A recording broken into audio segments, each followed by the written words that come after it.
Hey everybody, it's your girl Lori. Welcome. We are going to talk about victim mentality. Okay, so let's talk a little bit about that because this is one thing that's probably holding you back. One of many, right? Unfortunately, it's not just one. If it was one, we could bam, be all good. It's not one.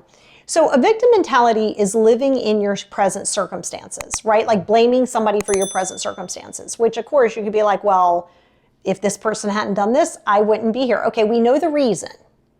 But you got to be careful of the reason becoming an excuse. So when you're living as a victim to circumstances, you're going to constantly be in a blame game. If this wouldn't have happened, I would be different, which you don't even know that to be factual. And I went through that right after my mom died. She died like 9 days before my 14th birthday, 10 days before my 14th birthday. And I went through that. Like why? Oh my God. It was very victim-y. Right? And so there was this level of, I talk about it in the second book, I finished this part of the chapter, of feeling, it's kind of like entitled, right? But where you're like, God, my life would be different if my mom was alive. I mean, that is a fact. It would be different. Does that mean it'd be better? Does that mean it'd be worse? You don't know. So you have to be careful. So a good way to transition out of that victim mentality is, number one, you want to do the work, right? You want to do the coaching. You want to do the therapy. You want to do the mindfulness. You want to do the journaling. These are all things that you want to do to help process yourself. Because here's the other thing with the victim mentality is you'll kind of expect people to walk around on eggshells without even knowing it. I'm not saying you're intentionally doing it, but sometimes you are. Sometimes you're just like, well, if I had a bad day, don't you remember? Like I told you, I haven't learned how to process yet. And just because you haven't learned the tools yet doesn't mean that everybody around you has to just fall in place for you. Right? And that's the bitter pill, because you have to understand, unfortunately, often the people who cause the trauma aren't they're off living their best life or whatever, and you're in therapy, right? But that's the reality of it. So you have to ask yourself, am I looking for a solution? Or am I looking to wallow in the pity party? And there's a good space for the pity party. That's why the journal, remember, 5 journals. And the negative journal is amazing for that. It's like a venting journal. You can have that pity party. You can have the woe is me, because you have to have it. You don't have to dump it on everybody else. But it's important that you structure it and have it. Right? So if you are feeling some kind of way, that's where you want to do it. So that's the one thing about a victim mentality. So here's another thing, is that you overreact to a lot of things, right? So that is a trauma response. We know where the victim mentality comes from. You wouldn't have a victim mentality if you didn't have some trauma, right? So we know that you have the trauma to go along with it. But again, the trauma is very real to you. And the bitter pill on this and the harsh reality is it's no one else's job to fix it. So very often what will happen is you'll get defensive and you'll stay defensive. Like somebody just says something like, oh, I don't think you did that right. And you're like, wait, what? What do you mean I didn't do the right? Whoa, calm down. So a victim mentality can also flip and come out as aggression. And when you're constantly in an aggressive state, no one's going to hear you. If you're nasty all the time, like snippety snappity, for no reason to them, they're not going to be so inclined to be like, oh, let's have a conversation. They're going to be like, I'm avoiding you like the plague. So keep in mind, this is not to invalidate your experiences or your feelings. Feelings are facts. Experiences are real to you.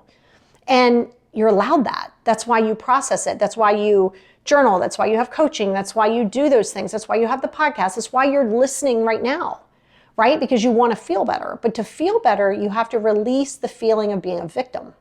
And the struggle that people have is, for many years, that trauma or that victim mentality has become your identity. So I want you to let me know down here in the comments too. Do you find that you're afraid? This is gonna sound weird, but go with it for a second. Do you find that it's weird for you, or that you feel some kind of uncertainty, which is good, we like uncertainty, thinking that if you release this victim mentality, who are you in the first place? And be honest with yourself, right? Even if you don't drop it down in the comments, if you do, that's great. But even if you don't drop it in the comments, be honest with yourself. Do you really want to do the work? Are you really willing to release the hold that the trauma or whatever has happened to you, to release that, to forgive it, to move forward, to find the solution to the problem? Are you afraid that you won't know who you are? Because for so many years, this is what's happened, right? So I want you to analyze that self. It's a really good prompt, a little bit of shadow work, teeny tiny bit of shadow work, nothing crazy. But I want you to do that, because when you go back through that, you have to realize you keep looking for people to make you feel better, but the reality is that's not going to happen. I can put it in 800 different languages for you, but it's still not going to happen. Okay, so you got to get clear that no one's coming for you. No one's coming to save you. No one's coming to live your traumas for you. No one's coming to heal it. And that is the reality, because it doesn't matter to them if you're in a healing space, right? Of course, you would love for people to encourage you and celebrate you along the way. That's great. Yes, that's always an added bonus, but don't expect it, right? Because then that's going to be a little bit of entitlement, and that's a whole different topic. So when you catch yourself living in a woe is me, and a good indicator of that is like the world's against me.